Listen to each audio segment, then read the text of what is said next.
So this week's episode is number 400, and it was recorded live on March 20, 2021. As often happens with live streams, I get a little overwhelmed and make mistakes. Biggest one I made was not recording locally. So the audio that we have is what I pulled from YouTube from the live stream, and it's not quite up to my usual standards, but it is still pretty good. Jason has way more echo than I was expecting and way more than I heard in the headphones, so I need to figure out what's wrong with my setup that caused that. But it was a lot of fun. It's a good episode. Enjoy. Atheist Nomads episode 400. We've actually made it to 400. The podcast you're about to listen to includes cursing and talking about hoo-haws. Please be advised. Welcome to the episode of Atheist Nomads. I am Dustin, and joining me is Lauren. Hello. And even further over, if you're watching the video, is Jason. What's up? All right, so this is episode 400. Because we were able to, we are doing this on Saturday, March 20, which is the spring equinox. Yep. It worked out to is going to be this weekend, so we chose the equinox because, well, that's more fun. And Jazz Cross says happy 400th episode. Yes, thank you. I would really have liked to have actually made a party out of it, but that's not really possible right now. This is the best we could do party-wise, is have Jason join us. Thank you, Skype. Jason. Woo! At least we got somebody who's willing to talk to us. We only asked two, and half said yes. Who was the other one? You're just not much of a party planner, is the thing. I would have emailed 400 people, hoping for 3. Yeah. All right, so as often happens with live streams, I am scrambling to actually have everything ready. Doing live streams with a 3-year-old is tricky. Yeah, we've been spent all the time that we should have been prepping. We were spending trying to tire out the toddler so that she'd take a nap, which I'm sure she will be up in 45 minutes. Yep. Right on cue, not the 2 hours that we're hoping for. Like or even the first time Jason says something really funny. She'll come screaming. Yeah, we'll start laughing and then she'll come screaming. Yeah. But we're going to start off with the dusting off the degree. Because it is the equinox, it is a good solar day. It seemed a good time to talk about Sol Invictus, which if there was a god, Sol Invictus would be the god. Now, I say that despite the fact that the cult of Sol Invictus never commemorated the solstices or equinoxes. No. Ever. That seems lacking. Soul. At least the winter one. What they did have was a annual celebration of the birth of the unconquered sun, the rebirth of the unconquered sun, on December 25. That started in at least, well, a long time ago. It was definitely, that date was definitely in place as part of the celebrations well before the time it became the official religion of Rome in 274 CE. But December 25, the rebirth of the unconquered sun. Not coincidentally, I'm sure. There's even more. Constantine I ordered in the year 321, he decreed that Deus Solis, the day of the sun, which we call Sunday, would be celebrated as the Roman day of rest, basically the Roman Sabbath, to honor Sol Invictus. So both Sunday and Christmas comes from the cult of Sol Invictus. Yeah, it looks like Christianity didn't go very far. No. When it came to stealing stuff, they just kind of looked over at one. They're like, oh, hey, that works. We'll take all of their stuff. Yeah.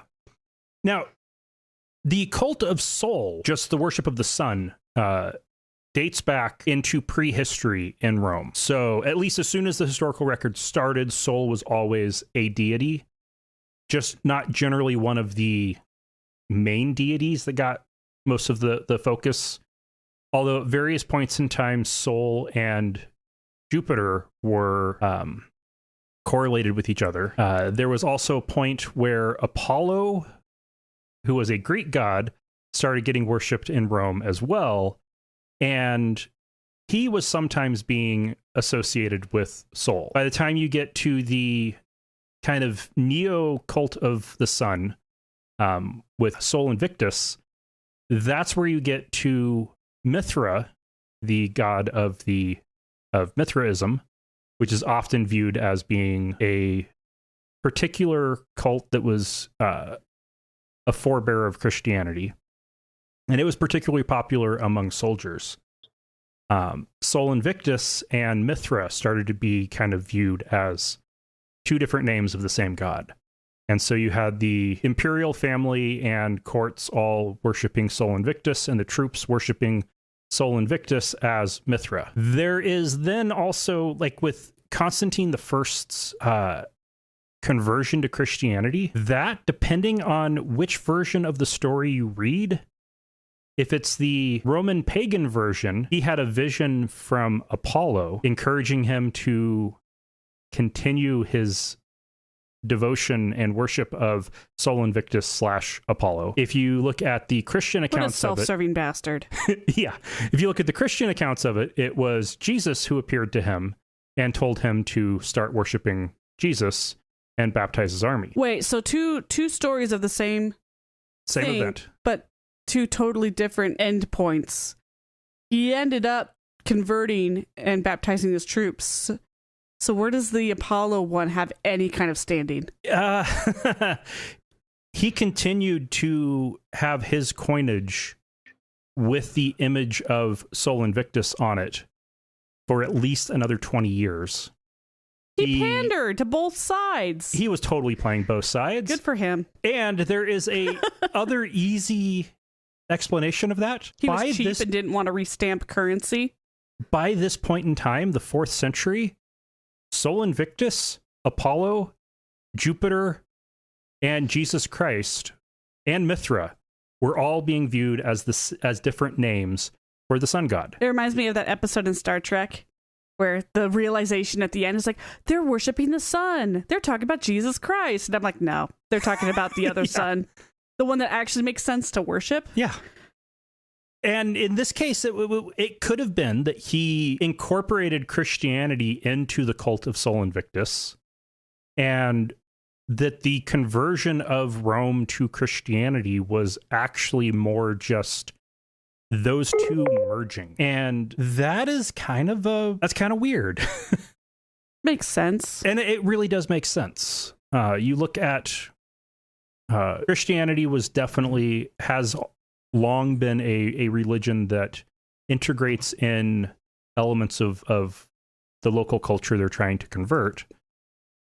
Most of the Catholic holidays and saint days, well, not most, the earliest ones were set up to commemorate or to replace the local holidays and festivals. And it would make sense that in trying to convert the Roman government, that they would also just kind of absorb the cult that was growing in prominence.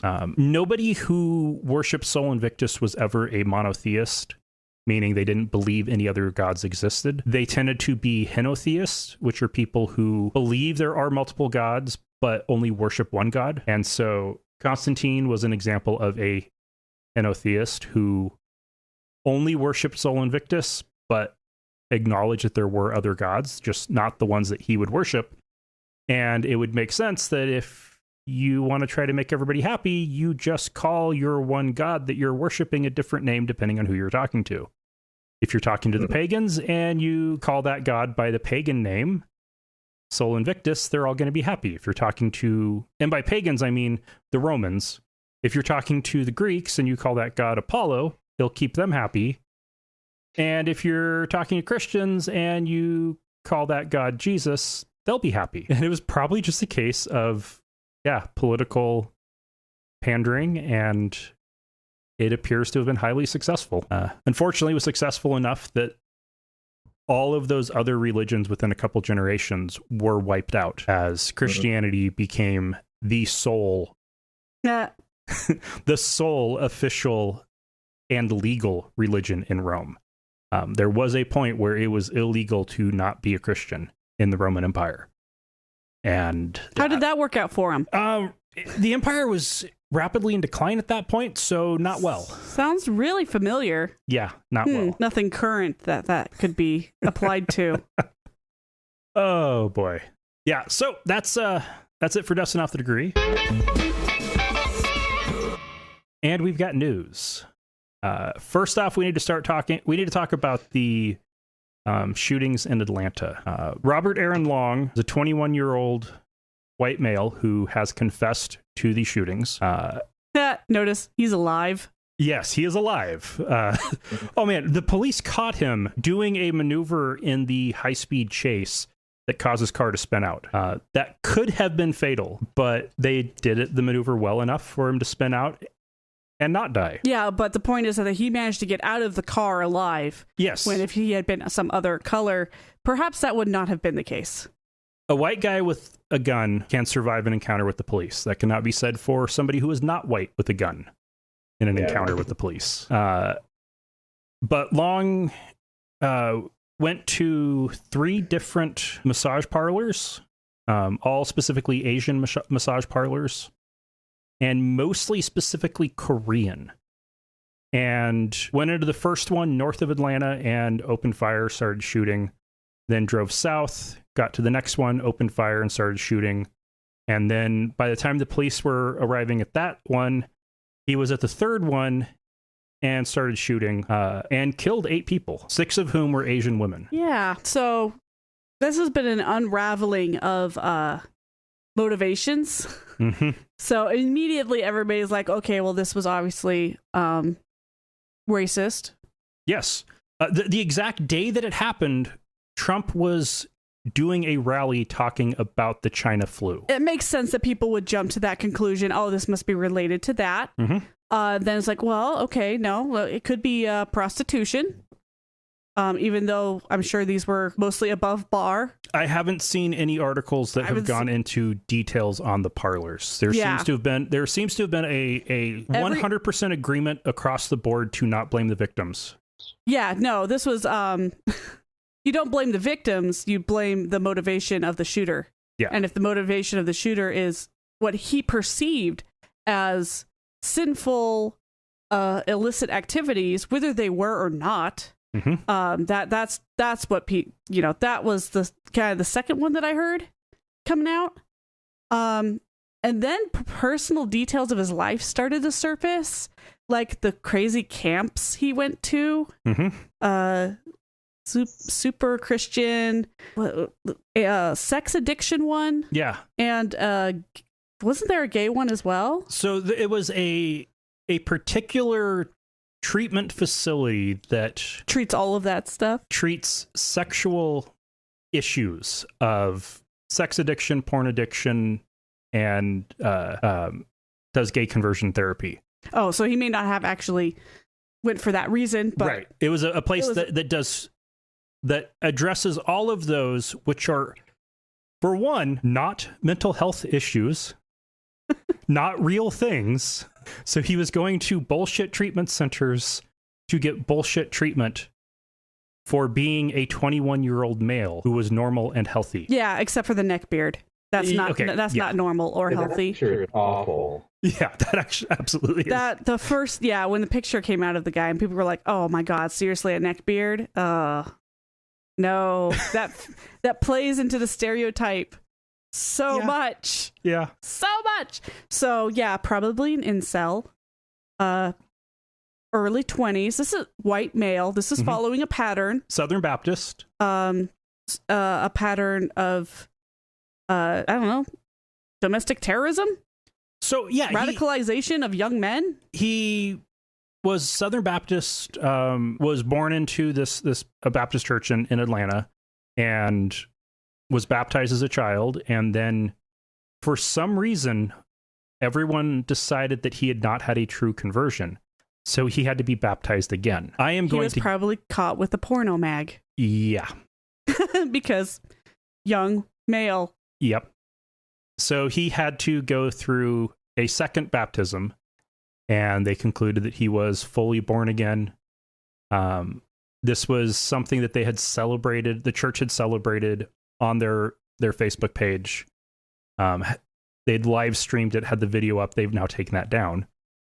So that sounds like that was relatively recent. So most likely he had started watching porn and had gone to massage parlors and gotten happy endings, and then went to these purity, quote unquote treatment centers, Christian purity culture propaganda brainwashing compounds, where he then concluded that the only way to avoid the sin was to eliminate the temptation. And so he decided...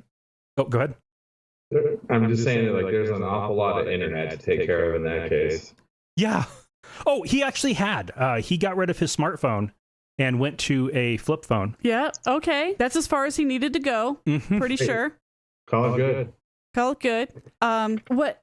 Okay, so if you're driving down a highway and heck, even in Boise, you drive down a certain stretch of road and there will be multiple Asian massage parlors.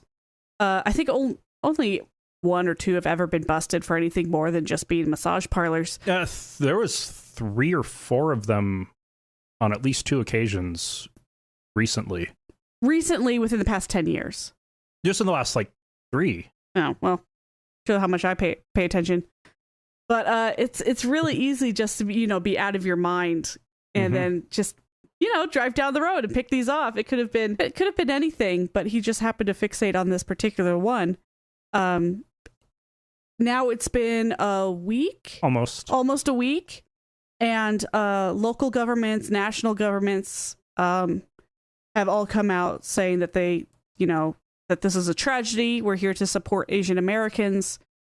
And then the backlash that I've seen of that locally, from Facebook warriors who are saying this isn't racial at all, and you don't need to pander to Asians to try and get more votes using this tragedy, which in itself is racist.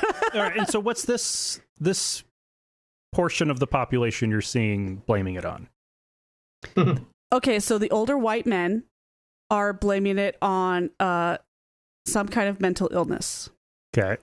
That this guy had been to treatment, it didn't take, and this was a lone wolf attack. You see, that one pops up all the time. And that Asians have no reason to be scared, and governments shouldn't be apologizing for something that didn't happen.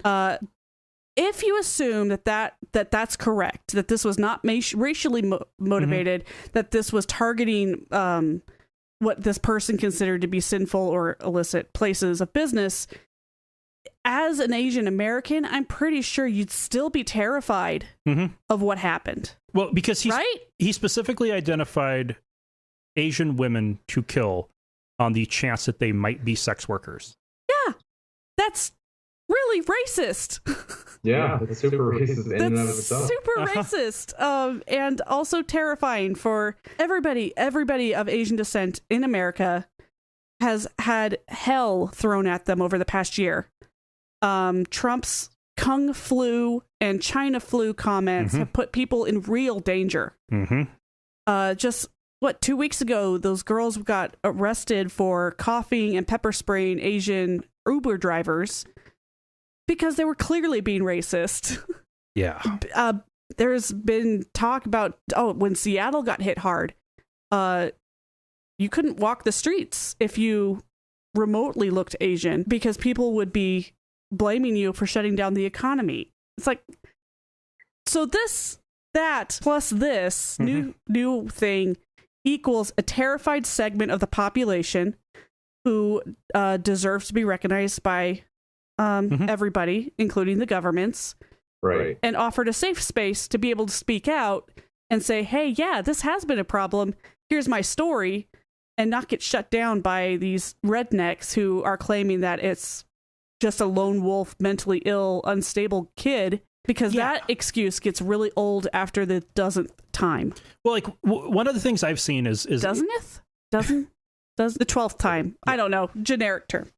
There's a tendency to blame it on the Christian angle on it, the Christian purity culture, as being purely at fault. And then there is the tendency to blame it on it was anti-Asian racism. And that was purely what was at fault. When no, it's the two. And the gender. And the and the sexist. Yes, the sexist angle. You know, women are just throwaway objects. Temptations meant to lead you astray. Yeah, basically the subject of that song in Hunchback of Notre Dame, like the Disney cartoon, like the priest singing about he has to destroy Esmeralda because of his desire for her. Like, this is that. This is that.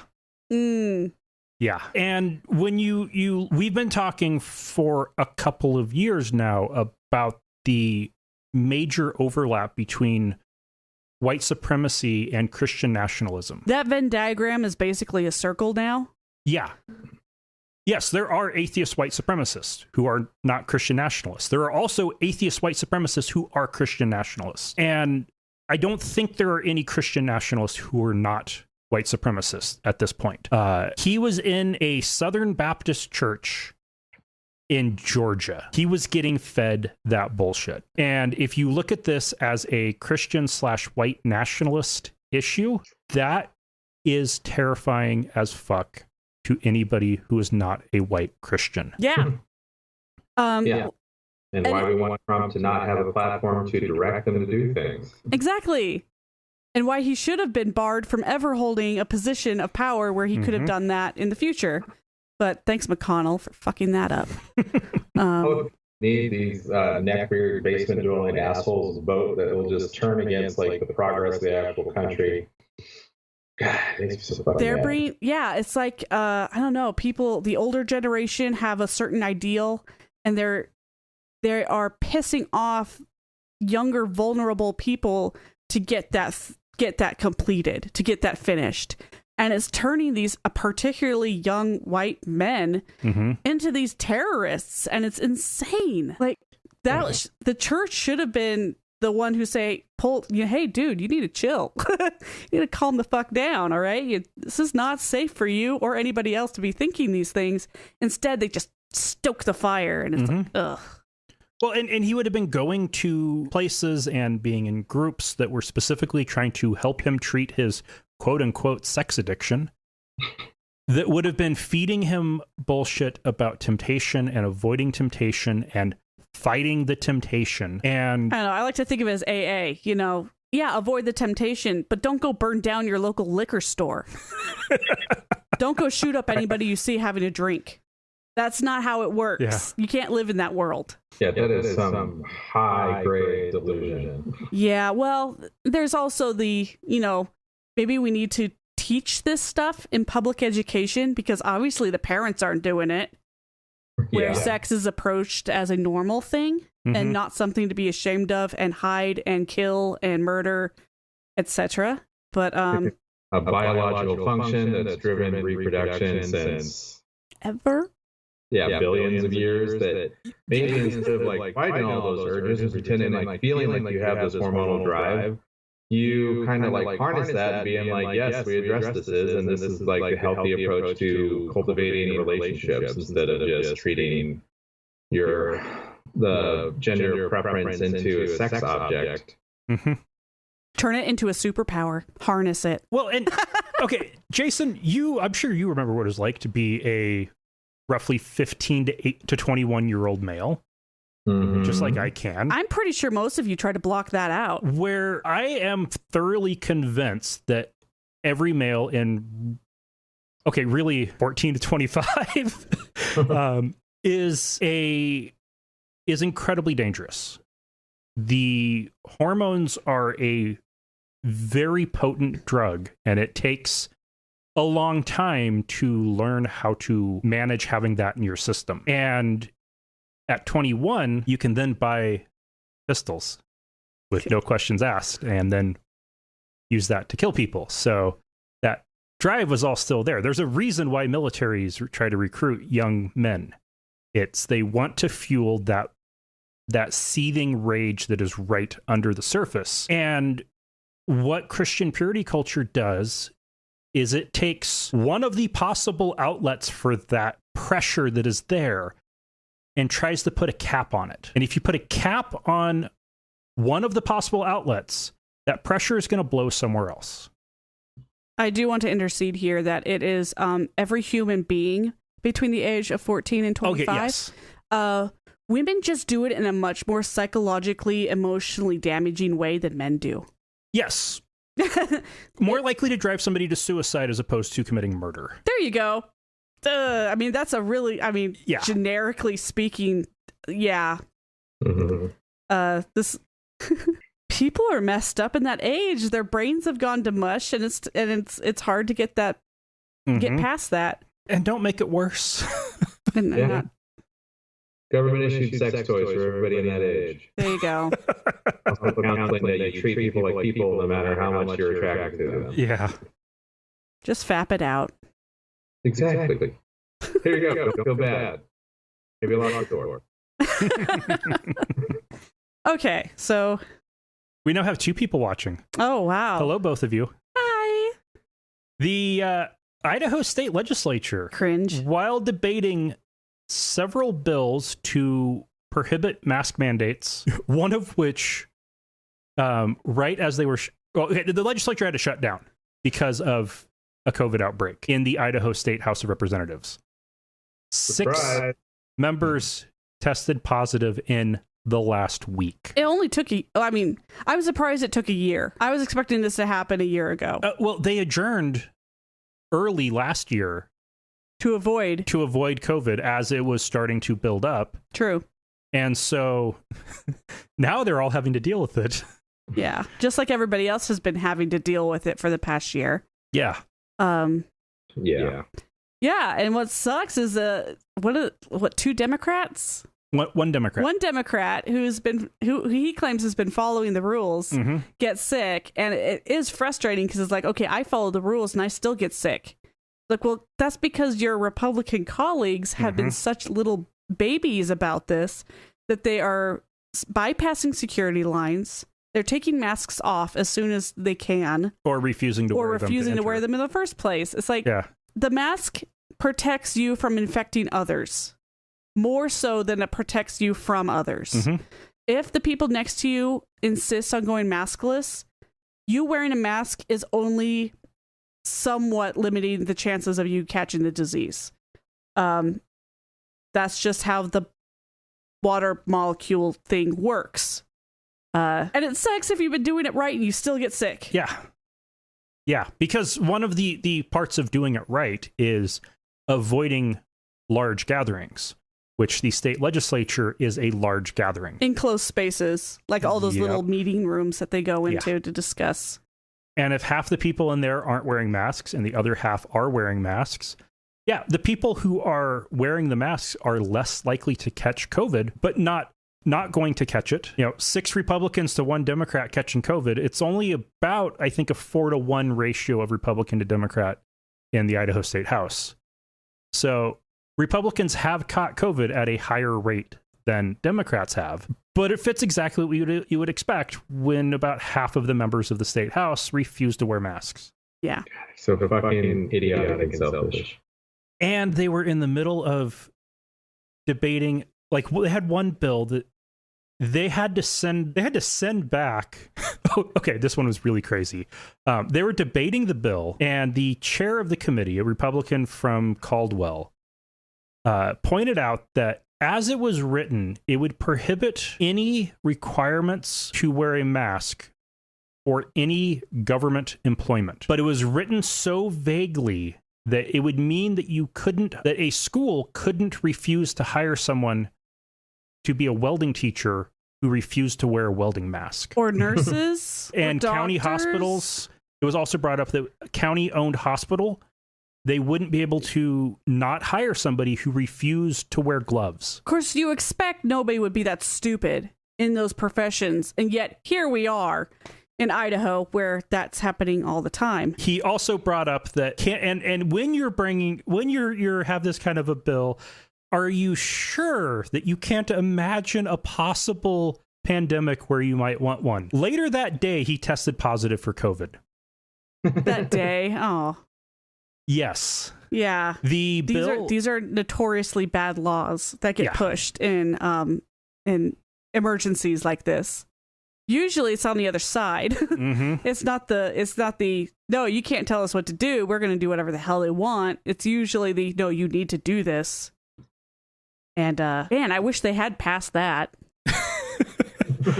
It's, okay, for one, from Revan in chat, hey all, congrats. Yay! Thank you. This is one of those where they were a week away from trying to adjourn for the session and still trying to get budgets passed.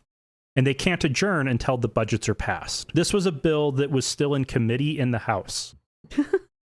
They have adjourned. A little late on the game there. They have adjourned for a couple of weeks. They will come back in the second week of April to work for a week or maybe two to finish up business. This bill will not get taken up by the Senate.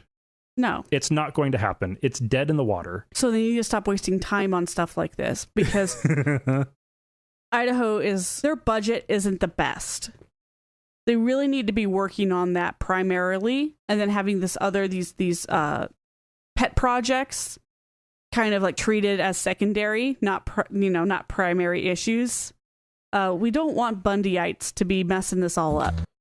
Oh, but man, yeah, the Idaho State Legislature always does the fucking worst job. On another totally random Idaho-centric thing, Bob's Burgers' most recent episode had Rexburg potatoes, and it was awesome. He had bags of Rexburg potatoes in the basement. Oh, nice. Anybody who goes to Five Guys, I think it's Five Guys, they're the ones that have big bags of Rexburg potatoes lining the aisle as you go up to order food. Locally sourced potatoes. They're very proud of that. But all right, so House Bill 294 in the Idaho State Legislature made it to the Senate Education Committee. This was the one that we talked about a couple weeks ago that would have created a voucher program to allow you to take 90% of the money that would have been spent on your kid at a public school and use it to fund Christian schools. That got enough pushback that the Senate Education Committee removed that part of the bill. Good. So it will. Totally. Yep. Now, if we can get that pre-K funding put back in, that would be great. I think that should have been an automatic go as soon as that guy opened his mouth and said women need to be home with their kids. Yeah, the entire state government should have been, sorry, here's a voucher. Here's money for you to send your kids to daycare or school because that guy's an asshole. Yeah, I think old white men in power shove their heads removed from their ass, but that's just, That's old-fashioned thinking. Yeah, old-fashioned thinking. Pepperidge Farms remembers. Oh, man. Yeah, this is... But yeah, so this bill, though, they're still going to have the part of the bill. So the part that survives is the $500 grant for parents to be able to... low-income parents to be able to get access to school supplies for their kids. Yeah, there wasn't already something like that? Of course not. No. There'd been some temporary programs. There'd been some stuff through the food bank and through school districts. Small stuff. This is part of a federal program and $30 million in federal funds, and it will cover 70,000 students. Okay. The surviving bill will allow parents with kids in both public and private schools to apply, but at least it won't go to directly funding private schools. Yeah, that buying notebooks and pencils for your kid going to charter school is a little bit different than paying their way into the charter school. Charter school is different than private school. Sorry. Oh, okay. They were differentiating specifically there. Public and private schools. Charter schools in terms of funding are public, despite in administration being private. They are a horrible abomination that should not exist. Hey, just take a look at the reading and English scores on our neighborhood charter school. That will scare you. Great in science and math. They're doing great there, but they do believe that reading comes naturally and at the kid's own pace. And if they don't know how to read by 6th grade, then so be it. That is okay. That is not. It's been scientifically proven that kids who are introduced to phonetic explanations of spelling and reading at an earlier age do better. I'm off my soapbox now. Thank you. All right. Arizona, South Carolina, and Montana's state legislatures are all currently working on bills that are supposedly designed to exempt religious... Okay, it's supposedly designed to exempt churches from liability over COVID and also exclude them from COVID restrictions. Oh, give me a break. If you're going to exclude them from restrictions, you cannot forego the liability. That's just stupid. Except they are written so vaguely that these laws, if they go into effect, will provide immunity for any religious organization in any criminal prosecution or civil liability. That would include things like priests sexually abusing children. These would shield churches from that. They're that big. Wow. An accidental? Or an aim? Yeah, who wrote these? Yeah. Sounds like the Catholics did. It would shield religious organizations from any consequences from violating any non-discrimination laws. It would protect religiously motivated hate groups from criminal prosecution. That is crazy sauce. What? And they're just opening themselves up to mayhem. It would also prevent patients at religiously owned hospitals from suing for medical negligent or reckless care if the hospital can claim that was based on religious beliefs. Oh my God. Corporations are people too, therefore hospital administrations are. And what happens when you're in an area like, here, where you've got hospital, you don't have a state-run hospital, you don't have a county hospital. It's two competing, basically, religious hospitals. Mm-hmm. That would both be immune from prosecution and liability. Hint, don't go to the Catholic one. But if you had to, that's not your choice. Yeah. If you're in an emergency, you go to the hospital. You don't care who's administrating it. But if you get picked up by an ambulance, you don't have a choice in where you go. And this is... And more people are refusing that service anyway. They're staying home to die. But this is religious exemptions that are so broad that they're basically absolute. It's basically a get out of jail or lawsuit free card, as long as you can say it was because of religion. So down the line, when some horrible thing is exposed, who is it that's going to have to apologize and pay out to all the families that were negatively impacted? No one. It's the state. It's the country or state, except the state who allowed these laws to be put forth, who have to, in 10 years, go, sorry, we didn't know that this was going to happen. We are sorry it did happen. Here's $1 million to get you to shut up about it. Because what's going to happen is, okay, South Carolina, Arizona, and Montana. And then, it'll probably spread to other states. But that would set it up for the Catholic Church to move priests to those states. Get those problem priests out of the danger zone. They wouldn't have to move them to Canada or to Brazil or the Vatican. They could just move them to Arizona. Go retire in Arizona and no one will bother you. Get bit by a scorpion while you're at it. Oh man, this is bad. It's so scary and so unbelievable. Like, you don't believe that this could actually possibly pass. But all it takes is one state to really screw it up for everybody else. And yeah, well, I could easily imagine this being intentional to create complete religious shields for all religious organizations. I'm going to guess these are probably much more similar in their aim to the bill in Idaho we talked about that would have made it so that you couldn't require welding teachers to wear a welding helmet. Yeah, they just don't know how to write legislation. Well, they just wrote it wrong. They were trying to be... Because that one... The problem with the Idaho bill was that the clause 1, 2, and 3 was explicit in only applying in the case of a public health emergency, and the third one wasn't. I mean, just what a way to cripple your government. Yeah. People voted you in to run it, not destroy it. Oh, wait, except for we're in Idaho, where that is the case. And in these other states, I could easily imagine these were bills designed to make it so you can't sue churches for getting COVID at a church service. That's the goal.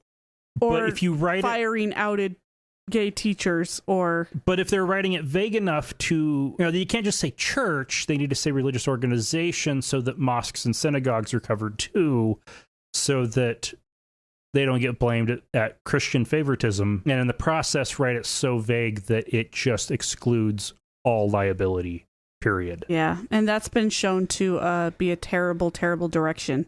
Mm-hmm. Maybe I won't go to church anymore. I think for your health, for your sake, yeah, I'd skip the next church service. Yeah, I was going to do that anyway. Easter's coming up. 1 or 2 times a year that you go, some people out there. Yeah. I do see my favorite church marquee during that time, though, because I just remember on like Fairview, there was a church that just said, "He has risen indeed, egg hunt to follow." That's awesome. Yeah. The Roman Catholic Church had a meeting of the Congregation for the Doctrine of the Faith that reviewed the church's policy on same-sex unions. This was at the request of priests who wanted to be able to be involved in officiating, or at least being involved in same-sex marriages or civil unions, depending on the country. And their decision was no, just no. Yeah. But I mean, no surprise there. They referred to same-sex unions as a choice, as sinful, and said, quote, cannot be recognized as objectively ordered to God's plans. In other words, can't make babies. See, to me, that's one of the appeals. Now, they don't take that to its logical conclusion of not allowing elderly couples to not get married since they can't have babies. Mm-hmm. Right. What about infertile people? Can they not get married? Nope, that's not a problem. Pretty sure they need to stop the priests fucking little boys for this to be taken seriously by anybody. Mm-hmm. Yeah. If this is a problem for you, you're in the wrong church. Yeah. Get out while you can, because you should have left a long time ago. I mean, they all suck. They're all crazy, but that one in particular is just particularly hypocritical about it. Well, the hope around it was because of Pope Francis's statements about... This is their cover-up for his statements, basically. This was basically the response to that. It made some people hopeful that the Catholic Church was liberalizing and would be more gay-friendly. And so they reviewed it, and Pope Francis approved the statement that no, they do not support same-sex marriage. Anybody who thought that Pope Francis was going to change the Catholic Church was a fool. Right. Yep. The Catholic Church is nearly 2,000 years old. Organizations that old and that tradition-driven are very slow to change, especially when they're that global. Yeah. We talked a couple weeks ago about some new laws in India that, in a couple of states, that are prohibiting interfaith marriages. Specifically Hindu and Muslim marriages. And now that those have gone into effect, people are already starting to notice and write about the effects that this is having on real people. Yeah. Yeah. The unintended consequences. No, the intended consequence. Or just the intended. This is the intended I mean, that's one. a duh. We all knew that was... This is obviously going to be a problem for a lot of people. Yeah. This is just them saying they don't care. This article talks about a Muslim woman and Hindu man who met in college. After years of friendship, fell in love, had to keep it secret, had to quietly go on vacations to see each other and only do it in public so that it'd be less suspicious. And then and eventually their families found out, and especially her Muslim family was irate about it and refusing to allow any relationship to happen. His Hindu family was also irate about it. Both families have tried to force their kids into marrying somebody of the same religion by picking spouses for them. And they had to hop trains and head to Delhi to a shelter for interfaith couples that specifically exists to allow people like that to hide from their families. Well, wow. they hopped the trains because not only at that point were they had needing to be afraid of their parents, but what they were doing was against the law in the state they were in.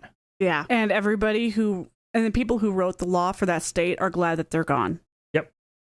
They weren't doing anybody any favors by passing this law. I mean, when you write a law that's out to get somebody, of course you're going to drive those people out. Now, I just hope that other people look at that and say, "Oh, that's terrible," and they find a way to undo the damage. But now, what's kind of funny is this is actually a case that is the opposite of what the law was designed to prevent. In Islam, the religion of children is based on the religion of the father. So a Muslim man can marry a non-Muslim, and that's fine because their children will be Muslim. But a Muslim woman cannot marry a non-Muslim because her children would not be Muslim.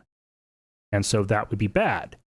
So Hindus have been, the Hindu nationalists in India have been concerned about this alleged organized effort by Muslim men to seduce Hindu women to eliminate Hinduism in India. That's a great one. I love that. You really have to start reaching for conspiracy. And that's where what the law is trying to avoid. Well, this was the opposite. Is the opposite. The whole reasons for the law, the think of the children argument, doesn't apply. Was this come up with by men? Is what I'm guessing.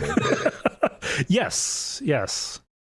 This was developed by Hindu men who were afraid that Muslim men would be trying to seduce their daughters. Oh my goodness.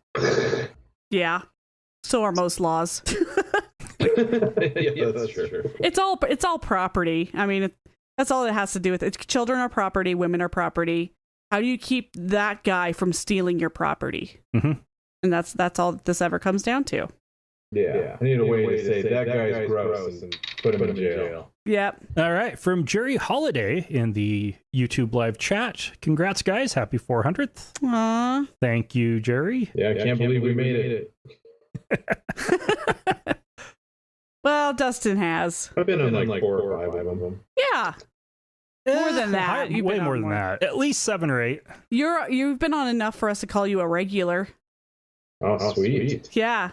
I can't buy that kind of clothing, so it's nice to be regular somewhere. Yep.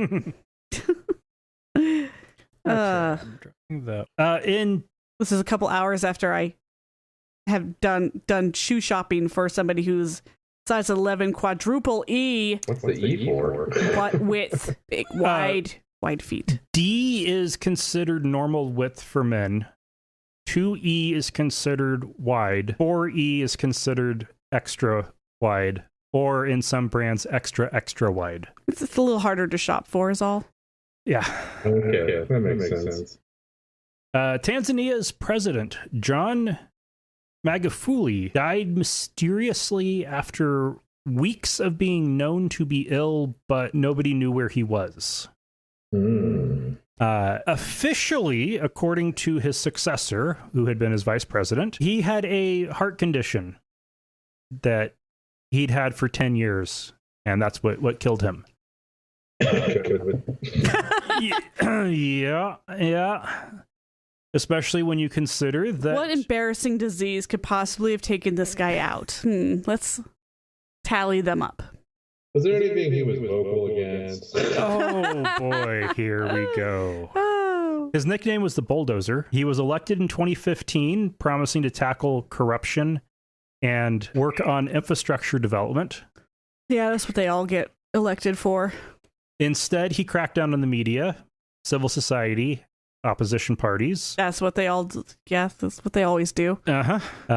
He was reelected in what some diplomats called a sham because of election rigging, foreign media not being involved, or observer teams being involved, allowed to watch, and also a major and oppressive military presence during the vote. Then, after he got reelected, COVID hit, and he quickly declared COVID to be eliminated from his country. That was in April, because they'd prayed about it, and God had removed COVID from the country. He refused any mask mandates, any social distancing measures, any other public health measures to try to avoid an outbreak.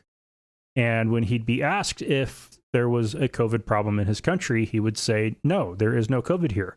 We prayed and God took COVID away. It wasn't until a week before he was hospitalized that he finally admitted that there was even COVID in his country. So he's like, nope. Well, okay, maybe. And then he disappeared. Yeah, and died. Sounds like a good thing. God removed him from the country. Yeah. All part of God's plan. So, yeah. He denied COVID. Sucks for his country, though. How have they been faring? Does it mention, like, death rates or anything? No, that's been suppressed. Of course. And when you've got a government that is suppressing the media... No, everybody's just dying of pneumonia. Yeah. Yeah, them's the COVID. There is COVID. The data isn't available because it's been suppressed as to how bad COVID is compared to elsewhere in Africa. The World Health Organization has been begging Tanzania to start sharing data and to do something. Please do something, anything. Yeah. They're hopeful that with a new president, who will be the first female leader of Tanzania. All right. They're hopeful that she might do better, but... She was still his vice president, though, right? So... Yep. Maybe unscrupulous, tainted. Yeah. From Jerry Holiday, if only Trump could have met the same fate. Yeah, there's not many people out there that I wish death upon. That's all I'm going to say. Yeah, I hadn't wished him to die when he had COVID. There would have been some schadenfreude if he had.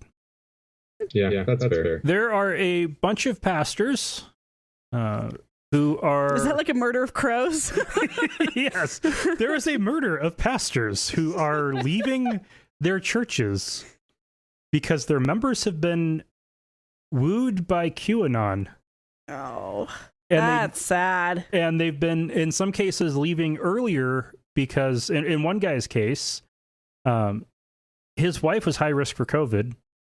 He was 61, didn't want to go to church services in person during COVID. The church had decided that no, they had to have in-person meetings, and they offered to build a plexiglass enclosure around the pulpit for him. He's like, no, that's not enough. We'd still be in the same room. Wow. So he's been, since then... If anything, that just protects the person inside the pulpit. It's to avoid the droplets. It's not the aerosolized amount in the air. Yeah. Yeah. Just buzzing around you at all times. There's a pastor in a Reformed church in Michigan who has had members of his congregation who keep sending him QAnon videos and talking to him as much as they can about sex trafficking and Satan-worshipping pedophiles. Oh, my God. Yeah, I basically unfollowed my flesh and blood because they posted some pedophile thing. I'm like, dude, this is QAnon stuff. What are you doing? Mm-hmm. You do realize that this is BS. Whatever. Done. Yep. There's a few that were already getting kind of concerned about where their members were going with, COVID and QAnon. And then the Capitol riot happened, the insurrection, and they had members who were a part of it, and the board refused to take any action against those members. And so, yeah, there are, with this whole crazy Christian nationalist bullshit, it's not all Christians. Yeah. Unfortunately, the ones that don't belong to the in group get pushed out pretty quick. Yep. Yeah, it certainly sounds like not all men. Yeah. And then the echo chamber gets smaller and more echoey. All right. And for the last two stories, I've got clips. Ooh, clips. Fancy pants. Yeah. So, QAnon conspiracy theorist and prophet Johnny Enlow. You lost me at prophet. You can't be a conspiracy theorist and a prophet, right? Because that, you're declaring the conspiracy not a theory or a conspiracy at that point. He's a QAnon adherent. Okay, and he's prophet. Cray cray. But yeah. Kids still say that, cray cray? No? Okay. I don't know. The kids. But he compared Trump to David and said other, well, crap, I closed the folder. Like David and Goliath David? Like David and Goliath David, who had spent, was promised by the prophet Samuel that he would be king after Saul, and then Saul died, and the head of the army made Saul's young son king, not David. And 2 years later, Saul's son was murdered, and David became king of all of Israel. Murdered by whom? I don't remember that David. Detail. Just saying. Or he abdicated. Anyway, he left, and David became king of all of Israel. And so Johnny Enlow is sure that Trump is, he's back, and here's why. President Trump is the president that has been ordained, nominated by the Lord, prophesied all the way from King Clement's days, and over 1,000 prophets still hang on to around the world, prophetic voices, whether known or not known, that he's in. President Trump is king right now, the tribe of Judah. If you can go in the spirit, if you can see what's in heaven, who's sitting in the throne, go up and look at the presidency seat in heaven, see who's there. It ain't Biden, it's Trump. Yeah, I cut out God, a lot so right there in the middle of that because it was rambles. rambles. So there in the middle, he talked about all of the votes that are hidden, and he knows why they're hidden from view. That made it so that Trump actually won 70% of the vote, still holding on to that, and did this whole David and the tribe of Judah thing, and that after the midterms, Trump will be put back in office. That's not how it works, though.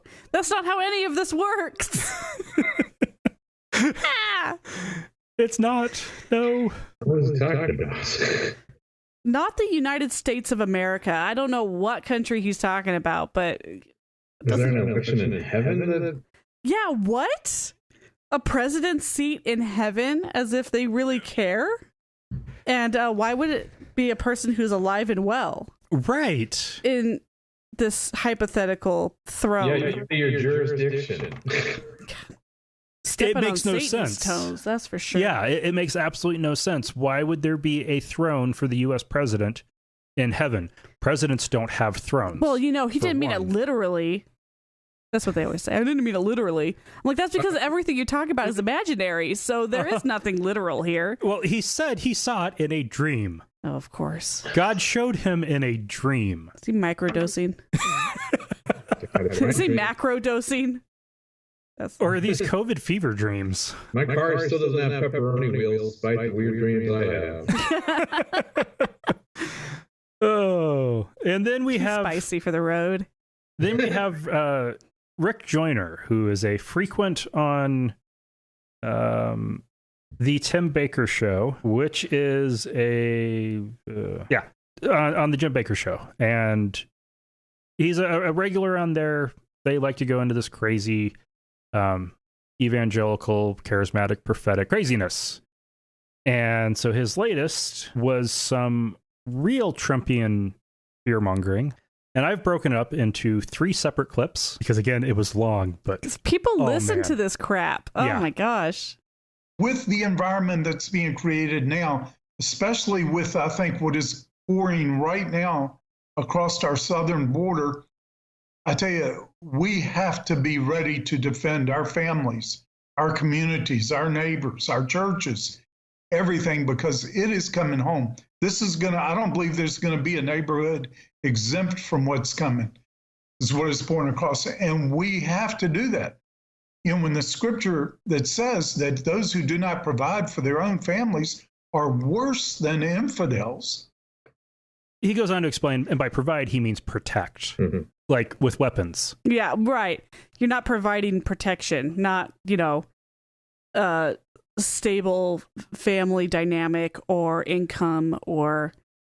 It's the refugees and migrants and unaccompanied children going en masse to the U.S.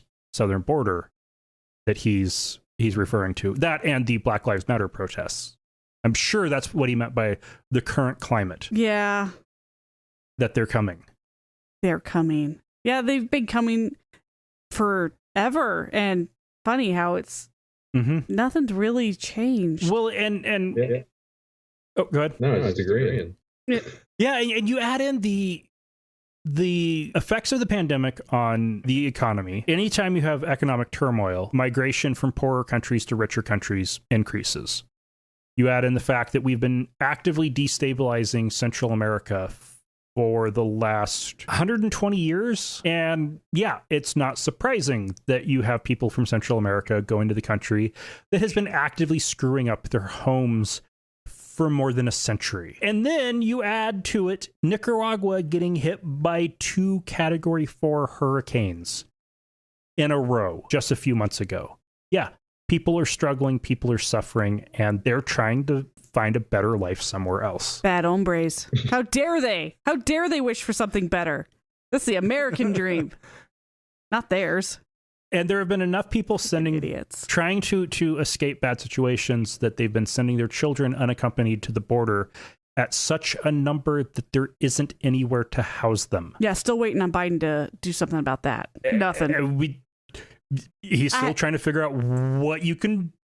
They're out of room. At least come out and say something. Yeah. At least admit there's a problem, not this silence, this eerie silence. All right, so here's Rick Joyner's second clip. In that dream, I saw militias popping up like mushrooms all over the country. These weren't racist militias. They weren't evil intent. All they want to do was protect their communities.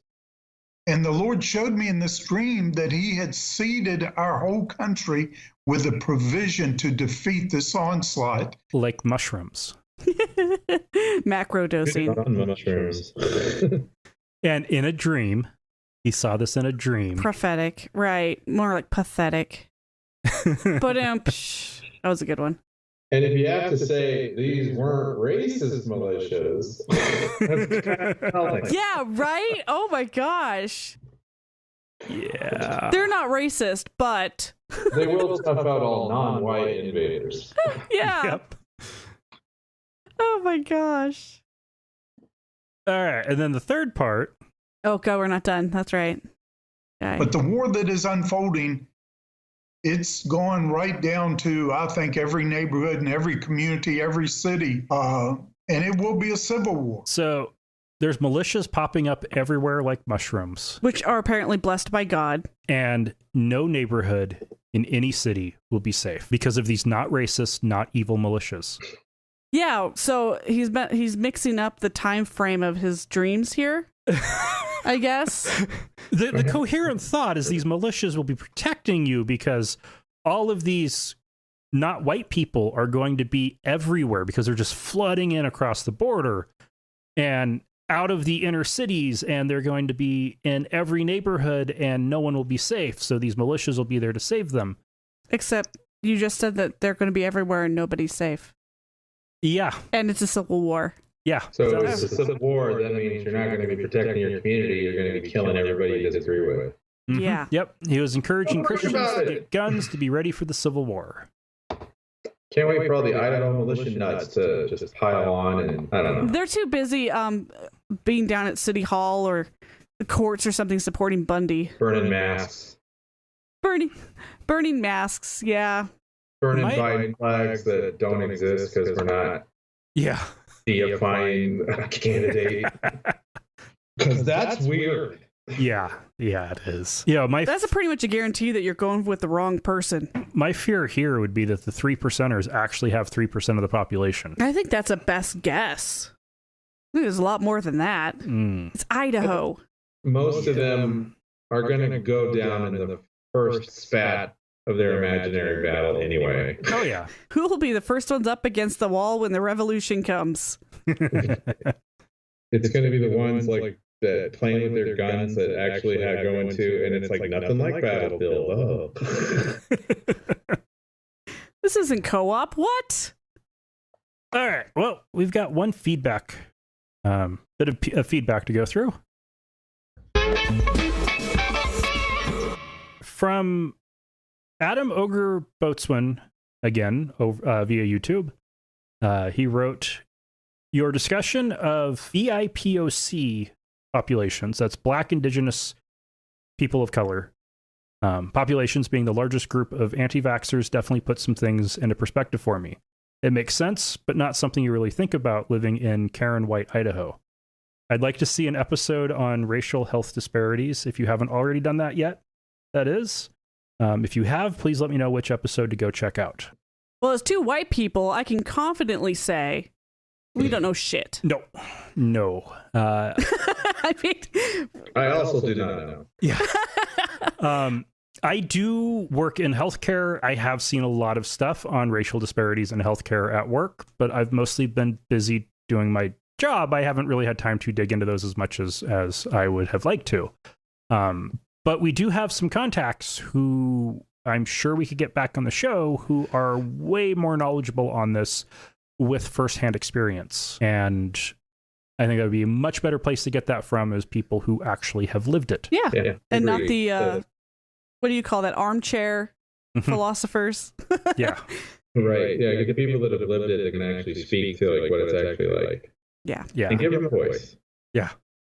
So, yeah, it's, a little off-brand, I think, than what we usually do, but definitely nothing that we haven't touched upon in the past. So, and anti-vaccine, that definitely goes into the bucket of crap that we cover. So I definitely would like to. Well, and we've done little more looking at the humanist and skeptic side of things interviews. We had one a couple years ago with Callie Wright about healthcare for trans people, how that works.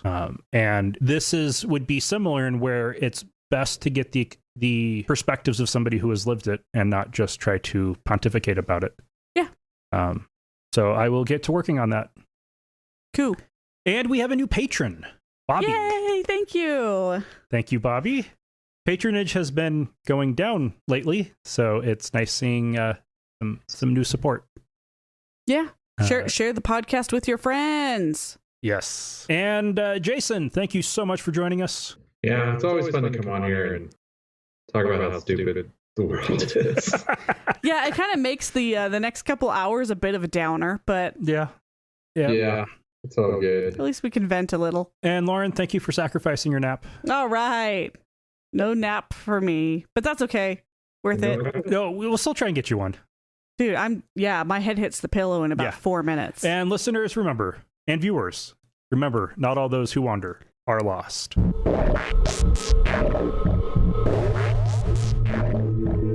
Thank you for listening to another episode of Atheist Nomads. You can find show notes and contact information at atheistnomads.com. Follow us on Twitter at Atheist Nomads, and like us on Facebook at facebook.com/atheistnomads. Please subscribe to the show in iTunes, Stitcher, or your podcatcher of choice, and while you're there, feel free to leave us a review. Theme music is courtesy of Sturdy Fred. Until next time, this has been the Atheist Nomads. You need to update that, don't you? Cut that Facebook link out. Okay, we got another comment from Jerry Holiday in the YouTube live chat. Do you guys think we should limit immigration during COVID? I don't know. I see those as two completely separate problems, so I can't say so. I don't know. That's I guess that's a hard one. Jason, what are your thoughts? I don't really know a lot about that. Like, the initial thought is that if it cuts down on transmission rates, that sounds like a good idea, but like maybe not keeping all these people into like really small shelters where they all catch it. That would be good. I definitely agree with that. Stopping immigration because of the risk of COVID, I don't think is logical though. My thought on it is that's what quarantining is for. Is yes and no. That's a terrible answer. Yes, you can limit. I think limiting immigration reasonably is acceptable because of COVID. Stopping immigration because of COVID is heartless and unrealistic, unreasonable and unrealistic. Yeah, sounds right. And where I'd say the reasonable limitations would be is in the inefficiencies of the process. Everything is slower. Everything is more inefficient right now.